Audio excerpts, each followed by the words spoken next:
30장에서 33장은 여태까지는 계속 심판의 내용이었다면 예레미야 여기서부터 축복의 내용, 위로의 내용, 회복의 내용입니다. 완전한 회복과 구원의 그런 말씀입니다. 그래서 30장은 위로의 책입니다. 위로의 책. 1차적으로 포로 귀환에 관한 거. 이제 마지막 궁극적으로는 여기서 메시아의 왕국, 예수 그리스도가 이루실 메시아 왕국까지 그렇게 길게 보면 그렇게 그런 것을 우리가 들을 수가 있습니다. 그 다음에 북이스라엘과 남유다가 궁극적으로 회복이 돼서 이제 하나가 된다. 그다음에 심판과 패망을 이제 경유한 그런 것, 심판과 패망을 이제 다 넘어선 그런 하나님의 택한 선민의 회복과 구원에 대한 그런 말씀입니다. 지금 30장과 33장 26절까지.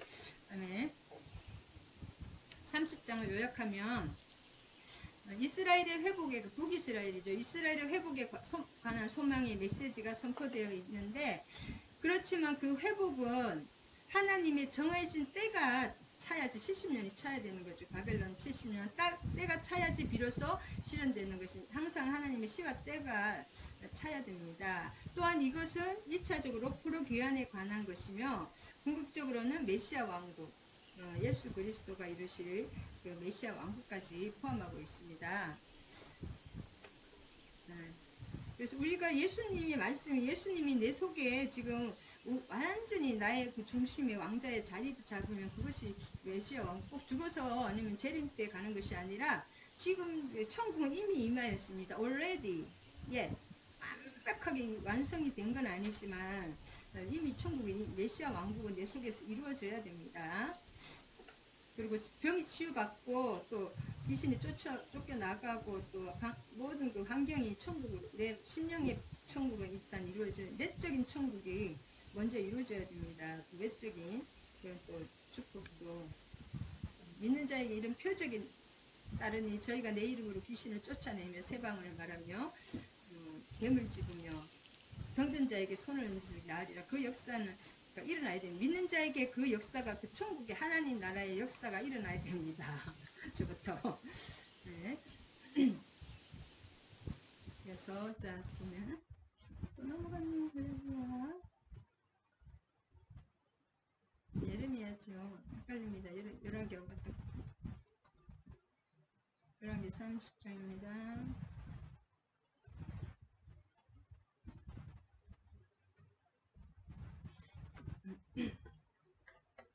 30장 포로들을 돌아오게 할 것이라. 하나님이 그동안 계속 심판, 지금 이 예언을 할 때가 가장 힘든 그 상태거든요.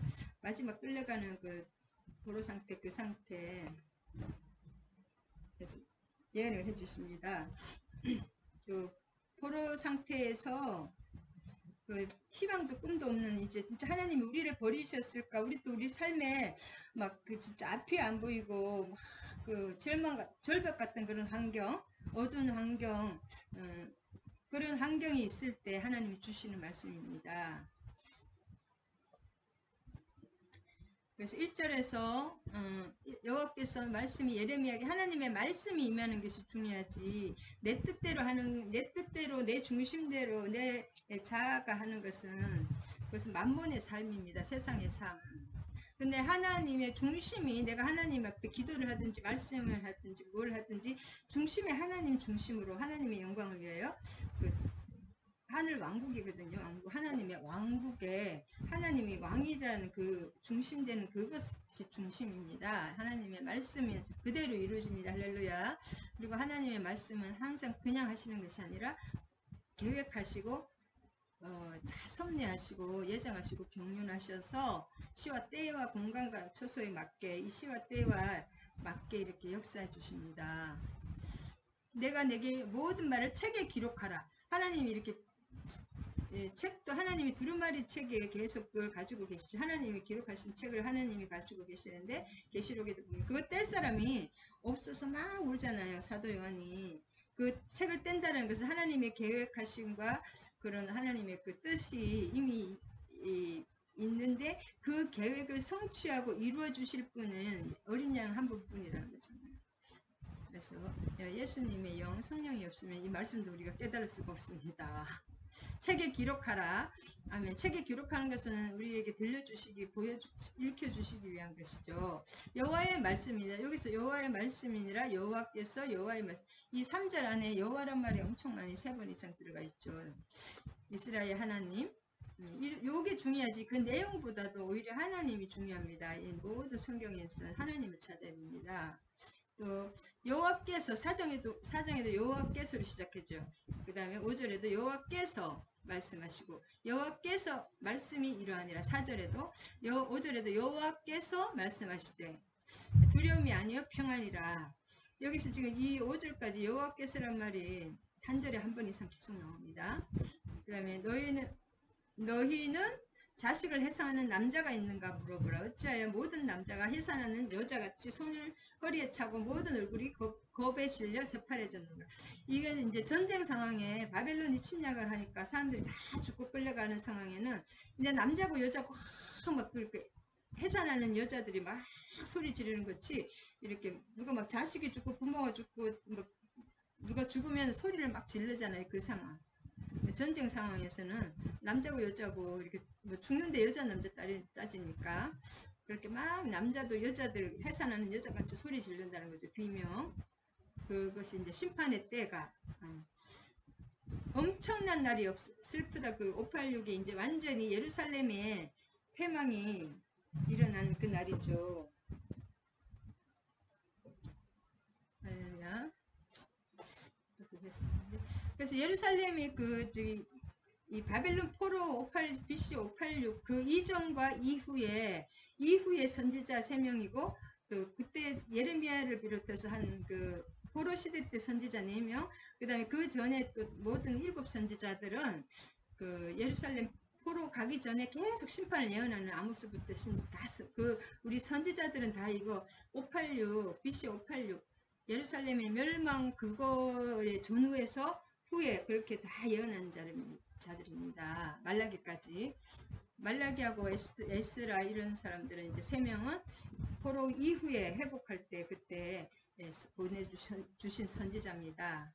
예레미야, 다니엘 이런 사람들은 포로기에 있었던 사람이고 그 전에 7 선지자들은 다 포로 전에 이 선지서가 적혀진 우리 구약의 선지자 17 선지서가 있잖아요.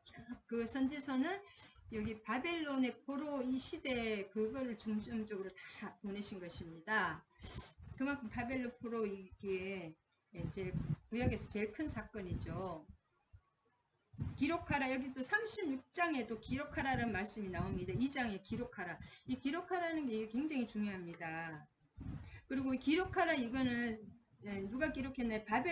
예레미야가 직접 기록한 것이 아니라 예레미야는 개인 서기관이 있어 바룩이라는 개인 서기였던 바룩에게 대필시킨 것입니다. 막 이렇게 쓰는 것도 보통 일이 아닙니다. 여기 파피루스 같은데 이렇게 우리가 막 종이에 쓰는 것도 또 많이 쓰면 힘드는데 거기에서는 이렇게 쓰는 것도 굉장히 이게 지금하고 틀리죠. 2600년 전이니까 쓰는 게 굉장히 힘들었습니다. 그 다음에 여호와의 말씀을 36장 4절에도 나오는데 여호와의 말씀을 거부한 민족에게 거부한 사람에게 왜 그 말씀을 기록으로 남기는 것이 굉장히 중요합니다. 이 북이스라엘과 남유다는 다 좀 대부분 불순종했지만은 그 말씀을 왜 기록으로 남기는 거냐. 우리 2차 수신자 우리들을 위해서 이렇게 하시는 것입니다. 왜냐하면 심판에 관한 이렇게 하나님이 말씀하시는 것이 이 사람들은 다 불순종하고 온 나라가 다 왕부터 밑에 백성까지 불순종해서 그 심판을 당했지만 그것을 왜 기록해야 되느냐. 하나님이 말씀하시고 예레미야 선지자나 그 중에 이사야 선지자 그 전에 7 선지자가 계속 이것을 예언을 했잖아요. 심판당한다. 회개하라. 계속 그것이 과연 이루어졌는지 안 이루어진 예언들이 성취되었는지 안 되었는지 그걸 반드시 보여주셔야 됩니다. 하나님으로서는. 그래서 우리 2차 수신자인 우리들이 또 앞으로 올 사람들도 많은 우리 후대들도 있잖아요. 우리 하나님의 예언이 성취됐다는 것을 우리에게 보여주시기 위한 것이고, 하나님의 뜻은 이렇게 해서 예언이 되면 반드시 이루어진다는 것을 후대들에게도 보여주고, 모든 예수 믿는 메시아 공동체에게 보여주기 위해서 꼭 기록을 해야 됩니다. 그다음에 아까 극심한 환란 상황, 전쟁 상황이 바벨론 포로 시대를 지칭하거나, 그다음에 이제 또 이 사람들이 왜 바벨론 포로 시대 때, 왜 바벨론에 이미 전쟁이 끝났잖아요. 바벨론 포로에서 이미 전쟁이 끝나고 예루살렘 망하고 다 항복하고 끝났잖아요. 망할 거 망했는데 왜 이렇게 또 이 당시에는 두려움이 막 무서워하는 떨고 했냐면, 이 당시에 왜냐면 이제 70년이 됐을 땐 누구예요? 바사의 고레스가 이제 바벨론을 또 멸망시키니까 바벨론에 전쟁이 일어나는 거예요. 그럼 바벨론 사람들 다 죽겠죠. 그러니까 바벨론의 전쟁이 또 일어나니까 이렇게 평안이 없고 재앙이 막 사람들이 땀이 너무 나네요. 그런 상황이 벌어진 것입니다. 그래서 바벨론 포로 시대 때 이제 바사의 고레스와 페르시아 메대 바사 연합군들이 막 공격해 오는 그러면서 이제 바벨론이 결국 망했잖아요. 바사 메대 연합군에게 그 전쟁이 또 있었습니다. 근데 완전히 이제 바사군이 이겼을 때 이제 평화와 분명히 오히려 페르시아 고레스 왕은 하나님의 뜻대로 포로들을 다 귀환시키고 재물들이나 다 이런 것을 다 돌려줍니다. 고레스 왕도 원래는 질 전쟁인데 하나님이 나타나가지고 유다 민족들을 다 보내주어라 그랬잖아요. 포로들의 합창 뭐 그런 게 나오잖아요. 그래서 약속을 지키는 것입니다. 하나님이 다 하시는 거죠. 모든 것은 하나님이 주관하십니다. 그 다음 7절에는 슬프다 환란에서 구하여 냄을 얻으리라. 그런 환란에서 결국은 전쟁 상황이 힘들지만 오히려 그것이 이제 해방시키는 전쟁이죠. 고레스 왕이 바사군이 이기는 것이 당장에는 힘들어도 그것이 우리에게 심판이 오히려 완전한 회복을 위하여 심판을 먼저 항상 하나님은 고난과 심판을 주신 다음에 회복을 시키지 처음부터 복 주시지 않습니다. 8절에 멍이라는 것은 너희가 그들의 하나님 여호와를 섬기며 여호와의 말씀이라 내가 하나님 만군의 하나님 여호와 이제 전쟁 상황이니까 환란의 때잖아요. 7절에 군대의 만군의 전쟁의 하나님이란 뜻이죠. 말씀이라 내가 내 목에서 멍에를 꺾어 버리면 내 포벽을 끊으리니 다시는 이방인을 섬기지 아니하리라. 이방인의 멍에 바벨론 느부갓네살 왕의 멍에를 메고 있었잖아요. 그것은 이제 진짜 하나님이 꺾어 주시는 거죠. 다시는 이방인을 섬기지 않으리라 하나님께서 그렇게 꺾어주시고 그 대신 우리 예수 그리스도의 멍에를 베는 거죠. 하나님의 통치. 멍이라는 것은 통치를 말합니다.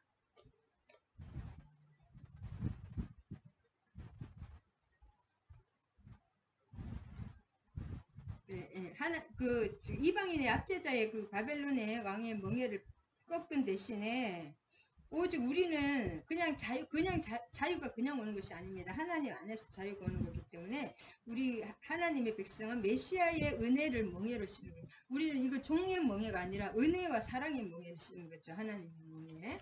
그렇게 됩니다. 하나님은 사랑의 하나님이시기 때문에. 회복의 목적이 나옵니다. 9절에 그들은 여호와 하나님을 섬기며 내가 그들을 위하여 세울 그들의 왕 다윗을 섬기리라. 하나님이 세우는 왕.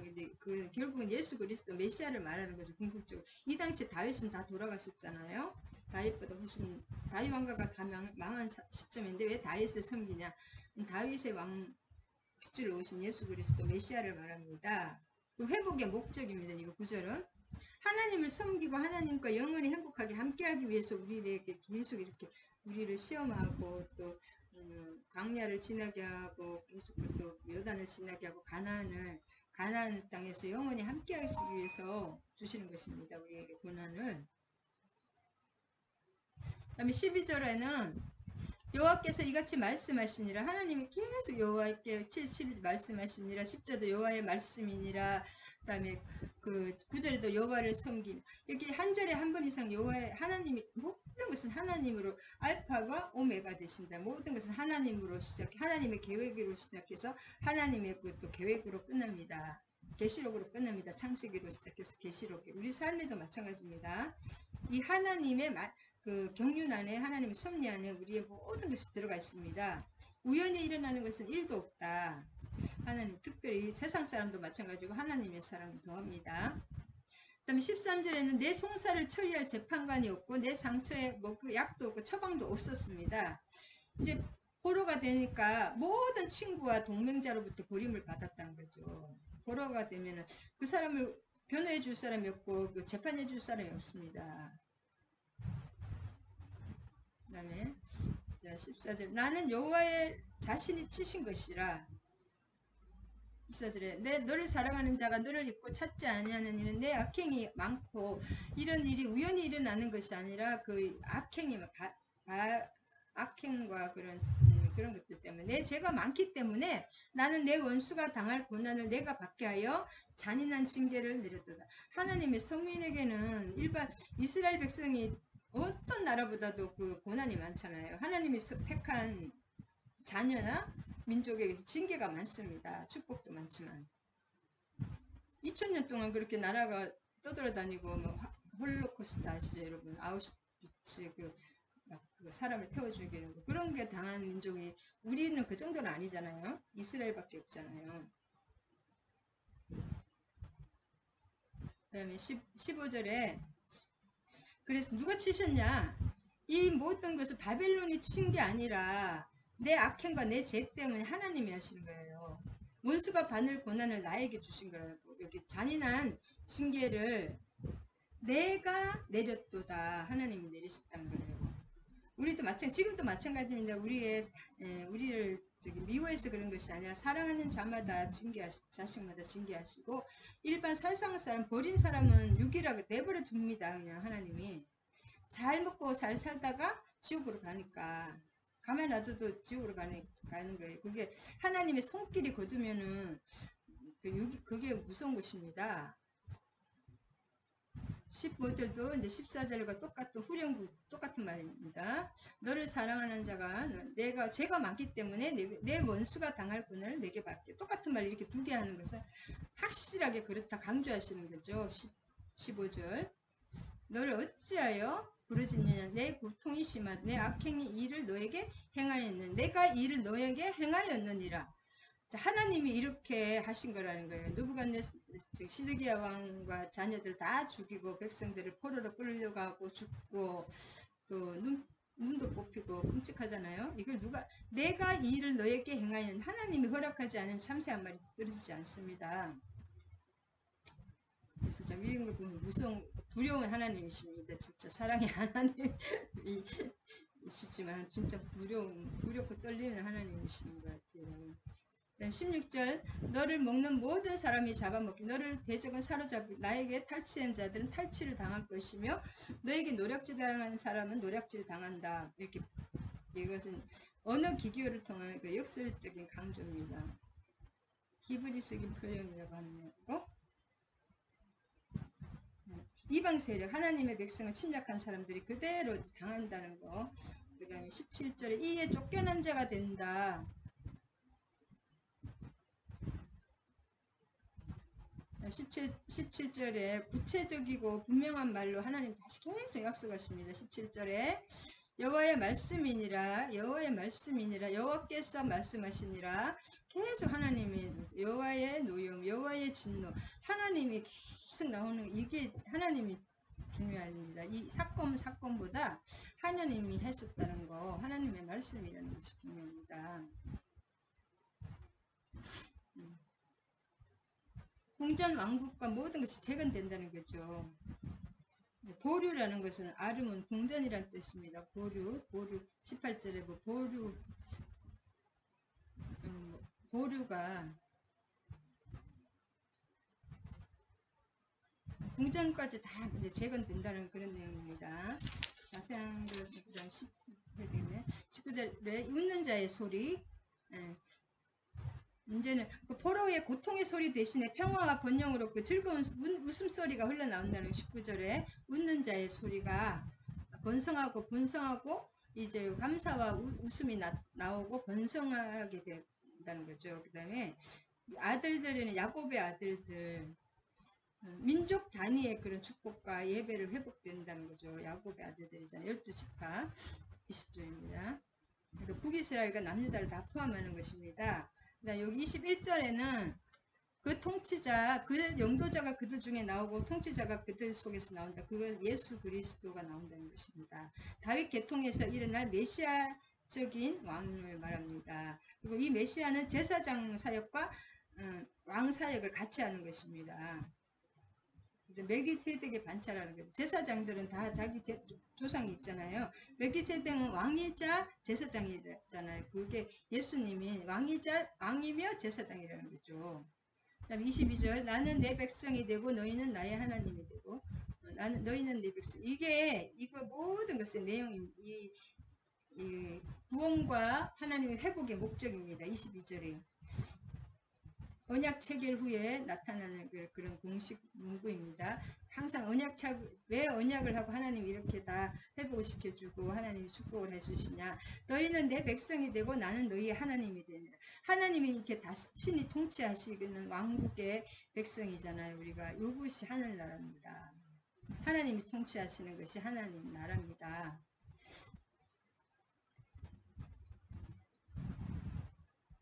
그다음 23절은 적들에 대한 심판에 대한 강조.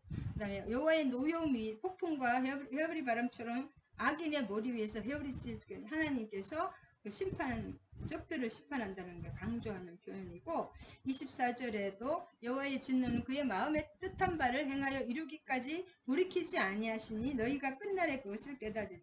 여호와는 하나님은 의도와 목적이 이미 항상 결정되어 있습니다. 그 다음에 하나님 마지막 날에도 하나님의 심판이 시행된 후에 그런 구원이 이루어지는 거죠. 할렐루야.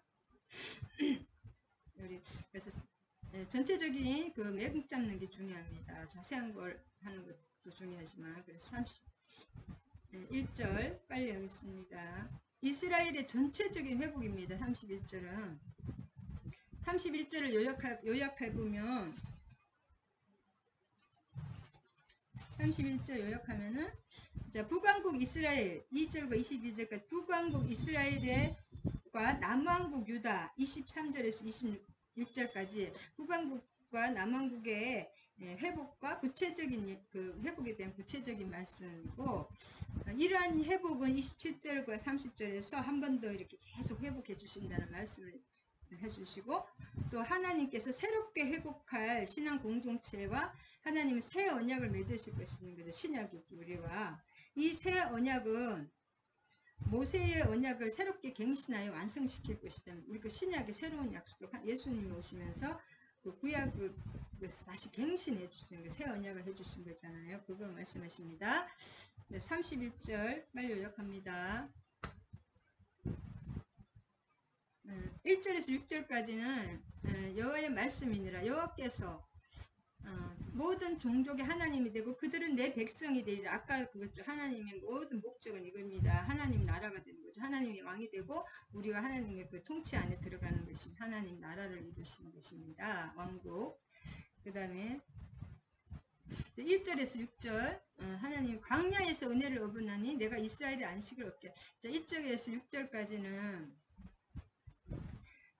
출애굽 당시에 생존이 불가능한 광야잖아요. 인간의 힘으로는 살 수 없는 광야가 40년 동안 살았잖아요. 200만 명의 백성이 그 하나님의 그 광야에서도 하나님의 보호와 인도로 살아났던 것처럼 지금도 유다가 처한 지금 포로 상황이잖아요. 그 고난도 하나님의 은혜로 반드시 구원될 것을 선포하고 있는 것입니다. 6절까지. 그 다음에 또한 앞으로 임할 구원은 단순한 귀환이 아니라 완전히 새로운 그 차원의 완전한 회복, 새로운 차원의 회복임을 암시하고 있습니다. 완전한 회복은 예수님이 오셔서 재림까지 하는 완전한 회복이죠. 또 예수님이 또 오시는 그것까지 다 포함하고 있습니다. 그래서 1절에서 6절은 그것을 포함하고 있고 이제 종말론적인 해방까지 포함, 바벨론 해방뿐이 아니라 종말 성경을 항상 그래서 계속 그 한 가지만 뜻하는 게 아니라 계속 반복적으로 말씀하시고 어떤 한 번만 지나가시는 거 이 말씀이 어떤 계속 세대를 지나서 시간을 지나서 또 사람 이 사람에게 저 사람에게 계속 반복적으로 적용되는 것이 말씀입니다. 사람마다 케이스마다 이 말씀이 다르게 조금씩 다르고 참 신기합니다. 그 다음에 7절에서 14절까지는 여호와께서 말씀하시죠. 여기 에브라임 산이라는 것은 뭐예요? 북이스라엘을 에브라임이라고 합니다. 에브라임 산.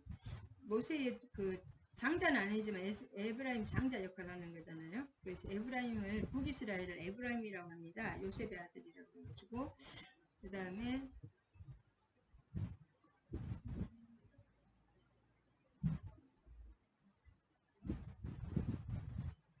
그들을 북쪽 땅에서 인도하여 내린다는 거죠. 북쪽으로 바벨론이 더 북쪽에 있고 북이스라엘에 또 회복시켜주는 거죠.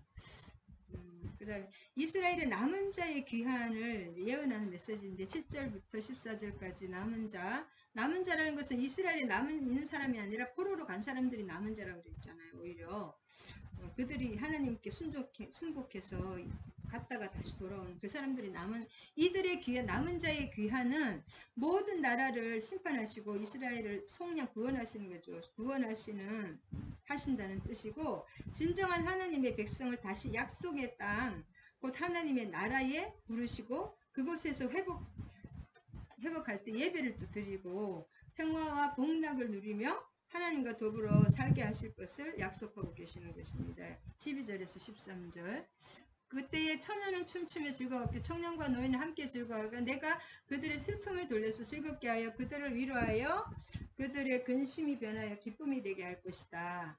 그 다음에 그들이 12절 시온의 높은 곳에서 찬송하며 예루살렘이라는 거죠. 시온 여호와의 복국 예배를 회복하고 곡식과 새 포도주의 기름과 어린 양의 때와 소의 때를 얻고 크게 기뻐하리라. 그 심령은 물된 동산 같겠고 다시는 근심하지 않으니라. 자, 물된 동산이라는 것은 뭐예요? 시냇가에 심은 그런 뜻인데 결국 그 물이 뭐냐 성령입니다. 성령 하나님 영생의 생명이기도 하고 주님의 보혈도 되고 또 하늘에서 보좌에서 흘러내리는 그 생명수 있어요. 그것이 생명수 강을 이루잖아요. 하나님의 생명, 영생, 어떤 성령, 어떤 그런 좋고 가장 하늘의 그 생명 가장 좋은 것을 상징합니다. 내 심령에 하나님의 그 생명이 폭포수 같이 솟아나는 거예요. 이제 하나님과 완전히 연결이 되면 그럴 때는 진짜 이 하늘의 공급을 다 받게 되고 일단 내적으로 충만하고 기쁨을 그것이 하늘나라입니다. 세상은 알지 못하는데 그것을 경험해 본 사람은 그 하나님이 다 공급하시고 또 예수님이 다 이루신 것을 우리가 기도로 그것을 침노에서 빼앗고 또 삶이 어쨌든 열매 맺고 계속 이렇게 한꺼번에 확 되는지는 않지만 점점 이렇게 열매가 문제는 똑같은데 그 문제 해결과 열매가 아름답게 하늘에 좋게 평화롭게 샬롬 하늘의 것으로 열매 맺고 기도 응답을 받는 그것을 여러분 체험을 많이 해보시고 저보다 더 많이 해보신 분들 많으실 거예요. 처녀는 처녀 이스라엘이라 그랬잖아요. 처녀는 춤추며 즐거워하겠고 모든 사람이 그렇게 한다는 거죠. 왜 이렇게 하면 내가 기름으로 하나님 성령으로 제사장들의 마음을 흡족하게 하며 내 복으로 내 백성을 만족하게 하리라 여호와의 말씀입니다. 일단 제사장을 통해서 하나님이 이렇게 하면 그 제사장을 통해서도 그 생명수가 기쁨의 기름이 흘러가는 거죠. 그 다음에 라헬과 애굽과 여호와의 위로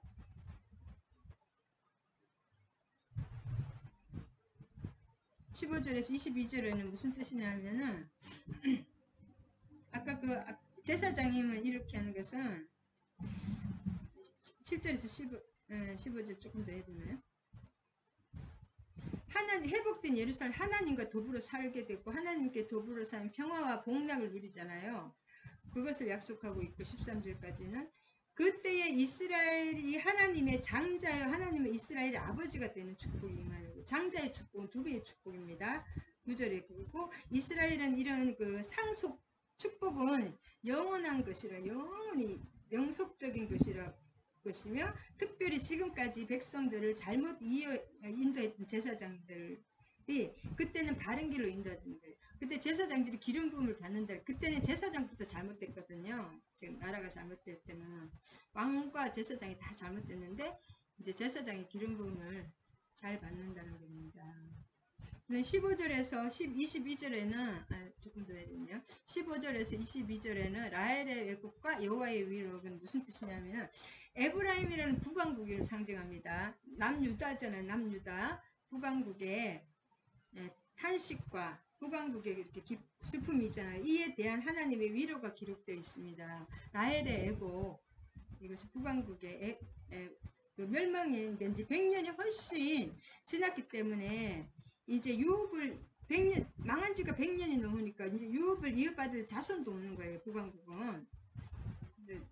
남유다는 겨우겨우 이제 여호야긴으로서 그게 좀 이어지지만, 그러나 하나님의 위로를 붙들고 회개하여 하나님께 돌아오는 그런 풍경이 묘사되어 있고, 이 단락은 출애굽 이전에 이스라엘 상황과 유사한 점이 많습니다. 애굽에 있을 때. 따라서 출애굽 당시처럼 하나님의 공고하시는 때가 이르렀음을 보여주십니다. 출애굽도 430년 때가 따니까 하나님이 출애굽을 시켜준 것처럼 이제 70년 때가 차니까 하나님이 바벨론으로부터 또 출애굽을 시켜주시는 그 상황을 말하고 있습니다. 그 사람들이 막 하나님께 막 그 강구하고 부르짖잖아요. 그럴 때 하나님이 응답해 주잖아요. 출애굽에도 그것도 마찬가지입니다. 그 다음에 22절에 이게 좀 특이한데, 남자가 여자를 둘러싸리라, 이게 난해 구절인데, 반역한 딸아 내가 언제까지 방황하겠냐. 여호와가 이제 반역했다는 회복이 되면은 하나님께서 22절에 새 일을 창조하셨나니 여자가 남자를 둘러싸리라. 이것은 학자들이 여러 가지 한 3-4가지 해석이 있거든요. 딱 정해진 첫 번째는 여자가 남자를 둘러싸리라. 이것은 그 성모 마리아가 예수님을 잉태한다. 여자는 교회란 뜻도 있고 여러 가지 뜻이 있지 않습니까? 성모 그런 뜻도 있고, 또 이 회복된 북이스라엘이 너무 이제 강건해져서 여자들이 또 남자들처럼 이렇게 여자들이 전쟁에 나가서 이긴다는 거예요. 그 정도로 그런 뜻도 있고, 또 아니면 예수 그리스도께서 이렇게 회복시킨다 그런 뜻도 있고, 이게 딱 정한 뜻은 없다고 합니다. 하여튼 그리고 그 결론은 뭐냐면 새 일, 우리가 상상치도 못할 그런 큰 새 일의 축복이 있다는 거예요. 상상치도 못할 여자가 남자를 이렇게 공격하는 거잖아요. 이 당시에 여자는 굉장히 연약했잖아요. 그러니까 우리가 상상치 못할 그런 새로운 축복이 하나님의 일을 하신다. 그 내용입니다. 그 다음에 23절부터 22절에는 15절에서 22절에는 아까 말했죠. 그다음에 여자가 하나님께서 이 땅에서는 전혀 없었던, 아까 22절 그거예요. 전혀 없었던 새로운 일을 창조하신다는 그런 내용입니다. 여자가 남자를 둘러싸리라. 해석이 여기는 여러 가지가 있습니다. 그 다음에 23절에서 26절까지 남유다 왕국의 회복에 관한 메시지인데, 의로운 통치가 이제 남유다에 있을 것이다. 성읍의 농부와 양떼를 인도하는 자가 함께 살리니, 또 만군의 여호와 하나님 말씀하신다. 그런 것이 중요하고, 유다와 그다음 여기 의로운 통치자가 통치하십니다. 그동안에는 악한 왕들이 막 통치를 했잖아요. 그 다음에 27절에서 34절, 여호와의 말씀이니라. 내가 사람의 씨와 짐승의 씨를 이스라엘 집과 유다 집에 뿌릴 날이 이르리니, 이게 30절, 신포도를 먹는 자마다 이가 신 것 같이 누구나 자기의 죄악으로 말미암아 죽으리라. 이 신포도를 먹는 자는 것은 조상의 죄악으로 인해서 같이 연좌제로 그런 거 있잖아요. 조상의 저주가 나에게 자성에 그렇지 않다는 거예요. 신포도를 직접 먹어야지 그 사람이 이것인 거다는 것은 조상의 신포도라는 것은 죄를 지은 결과나 죄의 영향력을 상징하는 것이 신포도거든요. 그러면 조상의 죄와 상관없이 자기가 죄에 대해서만 책임지는 거죠. 내가 조상의 죄까지 책임질 필요는 없습니다. 그래서 보면은 그 무슨 그 보라 자손인가요? 가장 저주받은 그 자손들이 나중에 가장 축복받은 것을 알 수 있어요. 구약에서도 시편에 보라 자손의 노래 있잖아요. 그 성경에서 가장 중요하고 아름다운 지위를 차지했어요. 보라가 반역해서 다 죽었잖아요. 근데 그 자손들은 그게 안 서 있고 이쪽에 서 있었던 거예요. 의로운 쪽에. 하나님은 그래서 그걸 같이 죽이지 않습니다. 또 연좌제 그런 그 구약에서도 하나님은 그 기름 부음 안에 똑같이 하면 할 수 없이 그런데 내가 의롭게 이게 진짜 조상이나 부모가 좀 악할지라도 내가 바르게 우리가 조상이 안 믿을지라도 우리가 예수를 믿으면 하나님이 이렇게 딱 의롭게 쳐주고 구원해 주시는 것과 마찬가지로 구약도 똑같습니다. 조상의 조상의 죄인이라고 해도 내가 그 편에 안 쓰면 하나님이 구약에 보면 다 구원해 주시는 걸 볼 수가 있고 더 귀하게 사용되는 거 많이 해요. 종들도 하나님 나중에 잘 써주고 나중에 그 유다 지파 그 누구지? 가나안에 갔던 그 나이 많은 사람 있잖아요. 그 사람도 원래는 유다 지파가 아니에요. 약간 종처럼 그랬던 사람인데 이산지를 내게 주소서 하는 사람 갈렙도 내가 그 편에 서면은 하나님 그렇게 선하게 쳐주는 거예요. 하나님 항상.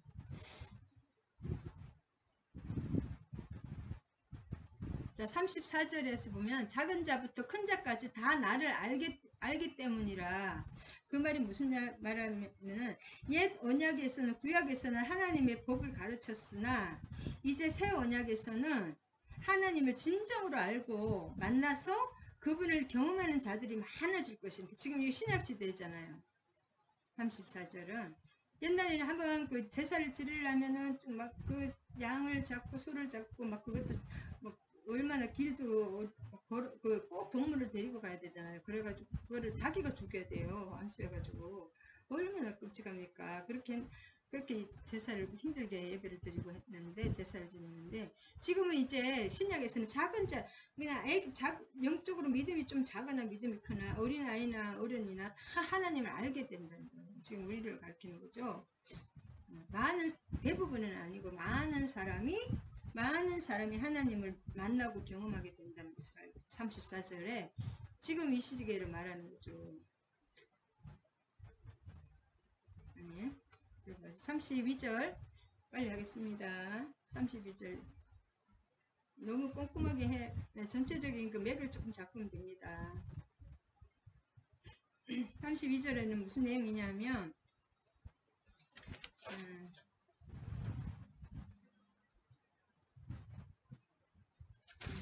내용이 그 내용. 예루살렘의 재건의 약속입니다.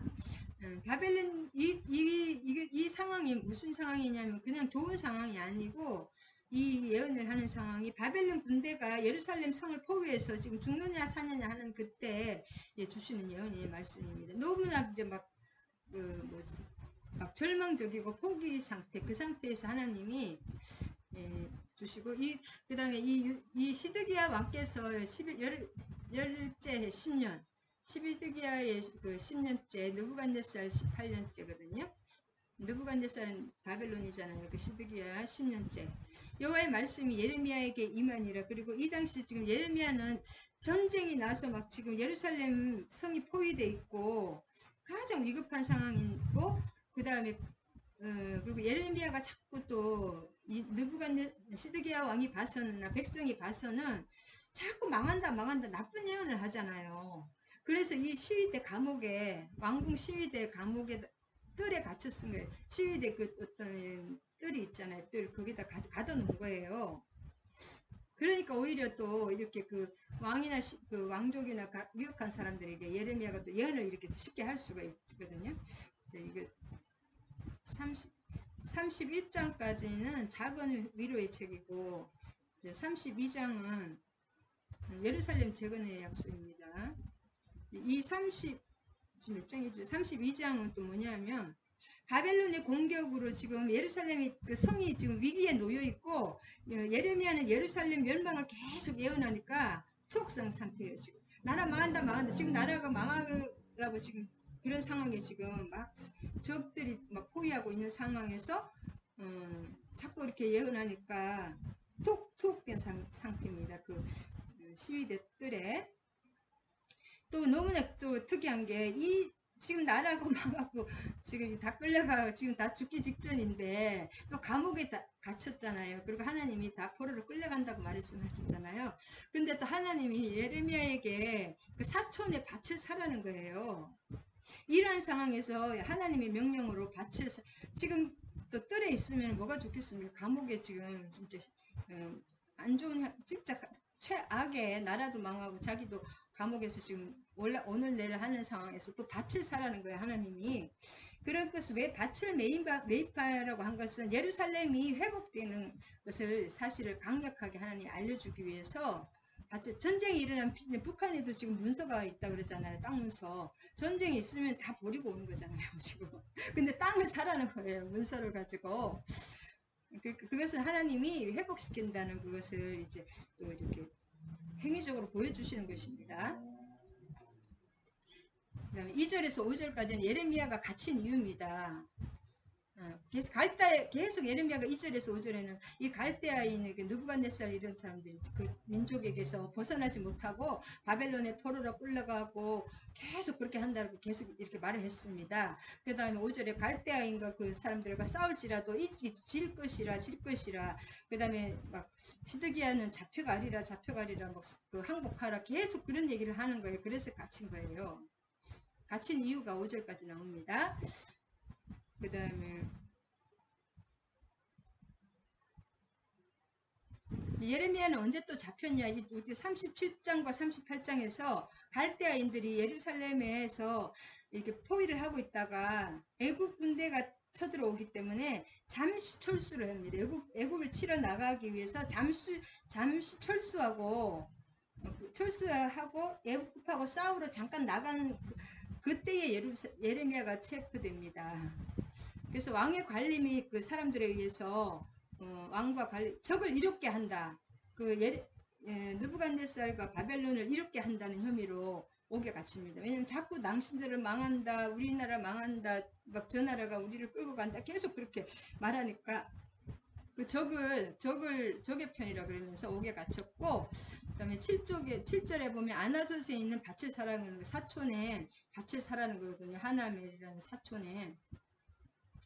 그래가지고 실제로 사촌이 왔습니다. 밭을 사라고 기업을 물을 권리란 이것은 뭐냐면은 7절에 같은 군족끼리는 그 위기와 공경을 당할 때 하나님은 땅을 다 민족 그 족속에 따라서 다 12족속에 따라서 다 땅을 분배해서 여기 땅은 딱 자기 임자가 다 있잖아요. 근데 너무 가난할 때는 그 땅을 팔 수밖에 없잖아요. 그러면 그 땅을 공경을 당할 때 팔잖아요. 그러면은 다른 사람에게 팔면 이게 하나님이 땅이 이쪽 지파로 넘어가면 안 되죠. 섞여버리기 때문에 같은 그 친척들이 그것을 사줘야 됩니다. 선매권을 주는 것입니다. 그래서 일단 선배권을 주고 나중에 정 안 되면 어떻게 될지도 모르겠지만 일단은 가까운 사람들에게 팔아야 돼요. 같은 가족이나 친지 내에 같은 자기 지파 뭐 유다 지파 무슨 지파 있잖아요. 베냐민 지파는 베냐민 지파 안에서 그 중에서도 자기 그 가까운 친척에게 팔아야 되거든요. 기업물을 권리라는 것이 그것입니다. 그래서 이제 사촌 하나멜이 땅을 팔러 온 거예요. 우리 예레미야에게 선매권을 주는 것입니다. 그래서 하나멜의 방문은 뭐예요? 하나님의 음성이 이미 들렸잖아요. 땅을 사라고. 그러니까 진짜 또 하나멜이 방문을 했잖아요. 그래서 하나님은 사람을 통해서 하나님 음성을 주시지만은 또 환경과 사람을 통해서 역사하시는 것을 보입니다. 이 사나멜을 통해서. 그리고 하나님 음성을 줬는데 아무 일이 없다. 아무 환경인가 뭐 일이 일어나지 않는다. 그럼 내가 잘못 들은 거죠. 그래서 우리 주변에서도 여러분이 가만히 보면은 표적을 표적과 기사를 주신잖아요. 하나님이 믿는 자에게는 이런 표적이 따르리니 그런 거. 그 표적이 뭐냐면 징조입니다. 징조와 사인. 원어에 보면 어떤 사인이 우리가 똑같은 일을 할 때 보면 저 옛날에 무슨 책을 읽을 때 15번의 사인이 있대요. 일반인들도 똑같습니다. 예수를 안 믿는 사람도 그 일을 일어나기 위해서 계속 그 일어난다는 여러 가지 사인을 계속 주시는 거예요. 하나님이 반드시 표적과 징조를 줍니다. 저도 밤하늘 왜냐하면 우리의 삶은 우리 뜻대로 하는 것이 아니라 하나님이 인도하실 때는 내가 생각지도 못하는 방향으로 또 그런 일들이 계속 일어나기 때문에 하나님이 음성으로 기도할 때 감동으로 주셔도 그게 삶에서 어떤 사람을 통해서 이루어집니다. 표적과 이렇게 그런 어떤 징조와 사인을 계속 한 번 주는 게 아니라 계속 반복해서 주시더라고요. 저도 노 회장님이 문자를 막 이렇게 주시는 그 학교 교수님들도 계속 그 얘기하고 이 사람 저 사람 계속 똑같은 말을 많은 사람한테 그 특별히 좀 영적으로 이렇게 높으신 분들이 똑같은 말을 계속 반복해서 하시더라고요. 제가 기도해서 받은 말씀하고 똑같더라고요. 그래서 하나님 그렇게 징조와 사인을 주십니다.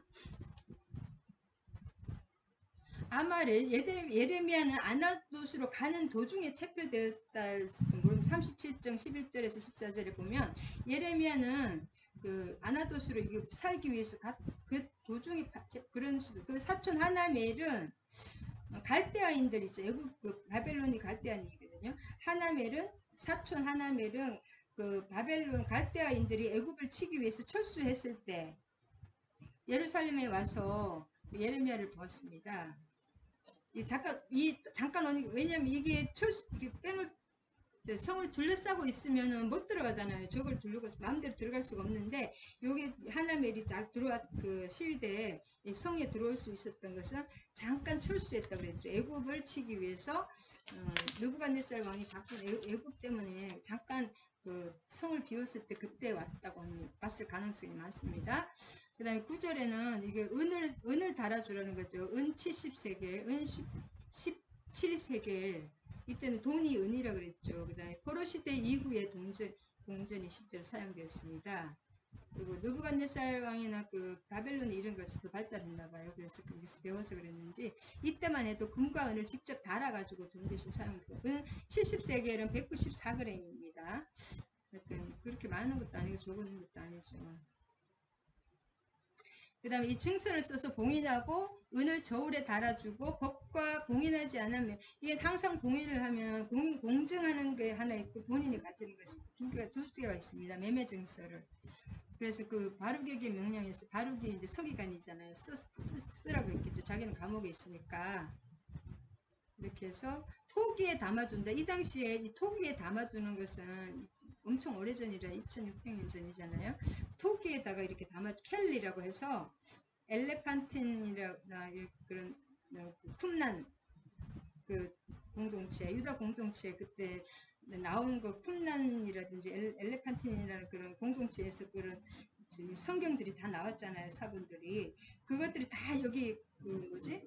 톡에 담아져 있었습니다. 항아리 안에 담아져 있었다고 합니다. 그래서 이런 문서들도 항아리 안에 다 담아놨습니다. 하나는 공증하기 위해서. 15절은 또 만군의 여호와 이스라엘 하나님께서 이 사람이 이 땅에서 집과 밭과 포도원을 다시 사게 되리라. 하나님께서 이런 절망적인 상황에서도 계속 이렇게 회복시킨다는 희망의 메시지를 주시고 있습니다. 바벨론이 지금 쳐들어와서 망하기 직전에 그런 상태에서 하나님이 이렇게 말씀을 해주십니다. 하나님은 우리에게 끊임없이 또 우리가 힘들면 힘들수록 더 가까이 와서 계속 이렇게 위로해 주시는 것을 볼 수가 있습니다. 성경에 보면 어쩔 수 없는 심판에 들어가지만 위로해 주십니다. 오늘 또 여기까지 하게 됩니다. 16절에서 오늘 마지막까지 되겠네요. 예레미야의 기도입니다. 16절에서 24절까지. 예레미야의 기도인데 지금 상황이 어때요? 마냥 감사만 할 수 있는 상황이 아니에요. 적은 쳐들어와서 나라를 망하기 직전이고 하나님이 또 예언한 게 반드시 포로에 끌려간다고 말을 했고 지금은 이제 시드기야는 그 반역 이렇게 저걸 말을 안 들으니까 또 어떻게 해를 입을 게 뻔하잖아요. 그러니까 하나님께 좀 약간 기도면서도 뭐랄까 약간 하나님께 약간 원망하는 그런 것도 있고 24절에 이성을 빼앗으려고 만든 참호가 이성에 이르렀고 칼과 기근과 전염병으로 말미암아 이성이 이를 치는 갈대아인의 손에 넘긴 바 되었으나 주의 말씀대로 되었음을 주께서 보시나이다. 하나님이 이렇게 심판하신다고 했는데 이런 나쁜 상황이 임한 거예요. 그렇게 하나님도 보신다니까. 그러니까 그 기도가 그냥 상황 그대로 좋은 상황이 없잖아요. 그러니까 그대로 기도를 합니다. 예레미야가 16절에서 25절까지. 주여, 주께서 내게 은으로 밭을 사며 증인을 세우라 하셨으나 이 성은 갈대아 손에 넘긴 바 되었나이다. 지금 밭을 할 때가 아니라는 거예요. 지금 갈대아인이 지금 다 나라가 망했는데 밭을 사라고 하셨습니다. 그러면서 기도가 끝나는 거예요. 우리가 이해는 할 수 없지만 하나님께 순종해야 됩니다. 18절 헤세드 하나님의 무궁한 사랑. 그다음에 17절에 능치 못한 하나님의 미래에 대한 힘, 하나님의 초자연적인 권능이라는 그런 것 포함하지만 또 현재 상황은 힘드니까 표심팔로 하나님은 모든 것을 할 수 있다 그 고백을 하면서 그러시면 현실은 지금 이렇게 됐다 그렇게 기도하는 것입니다. 그 다음에 19절에 책략 하나님은 19절에 지나갔는데 책략을 애차라고 해서 모략이라고 하거든요. 하나님은 모략의 하나님이잖아요. 하나님은 그의 목적이나 계획 하나님의 계획은 크고 방대합니다. 그 다음에 하나님의 행사는 강력하고 어떤 사람도 하나님의 관심과 하나님의 계획에서 벗어날 수가 없습니다. 하나님의 손은 우리의 모든 우주를 품고 계시기 때문에 어떤 사람도 그 하나님의 관심과 하나님의 그 계획의 손에서 벗어나지 못합니다. 악한 자도 마찬가지입니다. 21절에 표징, 아까 제가 말씀 표징이 21절에 또 지나갔는데 자, 주께서 표적과 기사와 강한 팔로 표심팔로 큰 두려움으로 주의 백성 이스라엘을 애굽 땅에서 인도해. 표징은 오스라고 하는데 오스 표징 증조 이 구약에 한 80배 나옵니다. 보증하는 표징 묘종하는 어떤 표시 하나님 함께 표적 징조와 어떤 사인이라고 할 수 있습니다. 그런 것을 반드시 보여주십니다.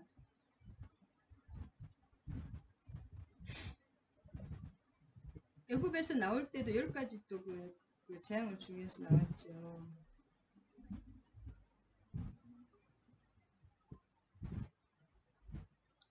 자, 26절에서 35절까지는 기도의 응답입니다. 그 다음에 36절에 보면 하나님의 응답은 여호와 미래에 대한 약속으로 끝납니다. 36절에 보면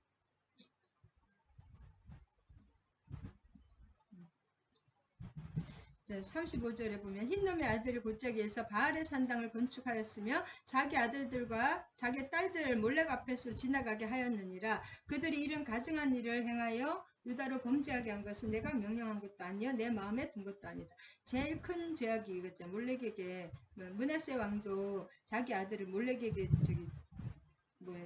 인신 제사를 드리고 백성들도 왕이 그러니까 백성들도 인신 복 받으려고 자식까지 이렇게 인신 제사를 드리는 얼마나 가증합니까 하나님 보시기에. 이렇기 때문에 이랬다는 거예요 하나님. 그렇지만 내가 회복시키신다 영원하느냐. 자 36절부터 영원하느냐. 하나님의 응답은 미래의 약속으로 갑니다. 이스라엘 하나님 여호와께서 너희가 말하는 바 칼과 기근과 전염병입니다. 칼은 전쟁이겠잖아요. 기근은 이렇게 못 사는 거 있잖아요. 막 경제적으로 힘든 거. 그 다음에 전염병, 지금 코로나 이 전염병입니다. 이 세 가지를 마지막 때는 이 세 가지가 하나님이 주시는 심판의 사인입니다. 회개하고 돌아가야 되죠. 말미암아 바벨론 왕의 손에 넘긴 바 되었다 하는 이 성에 대하여 이와 같이 말씀하시니 내가 그렇게 안전하게 돌아오게 하고 또 38절 또 나옵니다. 이것이 계속 나오죠. 그들은 내 백성이 되고 나는 그들의 하나님이 될 것이며 하나님은 모든 일은 이것을 위해서 하니 하나님 우리 하나님이 되시고 우리 아버지가 되시고 하나님의 완전한 통치 안에 우리는 그 하나님의 영원한 생명 안에서 내가 주인이 되는 것이 아니라 하나님의 생명으로 가득 찰 때 그것이 가장 행복하고 그것이 우리의 원형입니다. 원래 그 에덴에서 아담이 처음 창조됐던 그 모습, 그 천국의 모습이거든요. 그것을 천국에 회복시키는 거예요. 하나님 우리와 영원히 함께 하시는 거예요. 이렇게 같이 우리를 다스리시면서 모든 것을 책임지시고 기쁨과 행복과 참 만족과 참 기쁨 모든 것 제일 좋은 것만 주십니다. 안 좋은 건 하나도 없고 하나님은 사랑의 하나님이요 사랑으로 계속 그렇게 기쁨으로 우리 영을 채워주십니다. 미래의 약속까지 되는 것입니다. 할렐루야. 너무 많이 하면 피곤해. 너무 오랫동안 했네요. 33장은 다음에 해야 되겠습니다. 주님 감사합니다. 여기가 너무 덥습니다. 제가 지금 정신이 없을 정도로 너무 더워가지고 31장 하나님 31장과 예레미야 31장 북이스라엘과 남유다 왕국의 회복에 대해서 주님 배웠으며 또 우리가 새롭게 하나님께서 새로운 왕국 그렇게 하나님께서는 심판하는 중에도 항상 그 구원과 회복을 주시고 또 31장에서 하나님 너무나 끝 말미에 우리가 그 막 몰래에게 인신제사를 드리고 그 악한 일을 문하세 왕과 온 백성이 그런 일을 했기 때문에 심판을 하셨으나 하나님께서 반드시 회복시키시고 또 더 완벽하게 또 새로운 새 언약에 이제 옛날 언약을 파기하고 새 언약에서는 하나님의 우리가 하나님의 백성으로서 하나님의 우리의 아버지로서 왕으로서 온전한 그 천국을 온전한 천국 이미 온 천국 그 신약의 약속을 주시면서 이제는 모든 큰 자나 작은 자나 모든 사람들이 하나님 앞에 제사장으로서 왕으로서 마음껏 나아갈 수 있는 새 메시아 시대를 또 하나님께서 약속해 주시는 주님을 찬양합니다. 이 메시아 시대가 죽어서만 우리가 심판 때문에 오는 것이 아니라 이미 예수 그리스도 메시아 되신 예수 그리스도께서 오시면서 이미 내가 천국 복음을 정하나 회개하라 천국이 임하였느니라 계속 말씀하시고 예수님께서 이미 오시면서 이미 천국 복음을 세례 요한도 천국을 회개하라 천국이 가까이 왔느니라 예수님 자체가 메시아시며 천국을 가져온 줄 믿습니다. 우리 속에 계신 메시아 그분께 하늘의 그 모든 것을 내가 그분을 왕으로 말씀과 성령으로 기도로 온전히 그 왕의 다스림 안에 또 그의 백성 안에 하나님 아버지의 그 왕국 사랑의 왕국 안에서 온전히 이 땅에 이미 임한 그 왕국을 누리는 지혜와 계시여 하나님의 그 기쁨과 사랑으로 지혜로 또 섬김으로 사랑 완전한 그 이 겹의 두 번의 그 사랑의 계명으로 사랑으로 그 천국을 온전히 살아내고 그 나누는 저와 우리 지체들이 되게 하여 주실 주님을 찬양합니다. 모든 말씀 우리 주 예수 그리스도 이름 받들어 기도드립니다. 아멘 아멘. 주기도문은 하시고 예배 마치겠습니다. 하늘에 계신 우리 아버지의 이름이 거룩하게 하시며 아버지의 나라가 오게 하시며 아버지의 뜻이 하늘에서와 같이 땅에서도 이루어지게 하소서. 오늘 우리에게 일용할 양식을 주시고 우리에게 잘못한 사람을 용서하여 준 것 같이 우리 죄를 용서하여 주시고 우리를 시험에 빠지지 않게 하시고 악에서 구하소서. 하늘나라와 권세와 영광이 영원히 아버지의 것입니다. 아멘 아멘 할렐루야. 사랑하고 축복합니다. 축도하심으로써 예배 마치겠습니다. 이제는 우리 주 예수 그리스도의 한량없는 은혜와 하나님 아버지의 극진하신 사랑과 성령의 강력한 사랑 감화교통 사랑의 역사하심이 함께하신 우리 지체들과 그들의 가정과 자녀와 부모님 위에 또 이 나라 이민족의 이제로부터 영원히 함께하실 것을 예수 그리스도의 이름 받들어 축원하옵나이다. 아멘 아멘 한량하고 축복합니다. 할렐루야. 천국의 주인공이 되시기 바랍니다.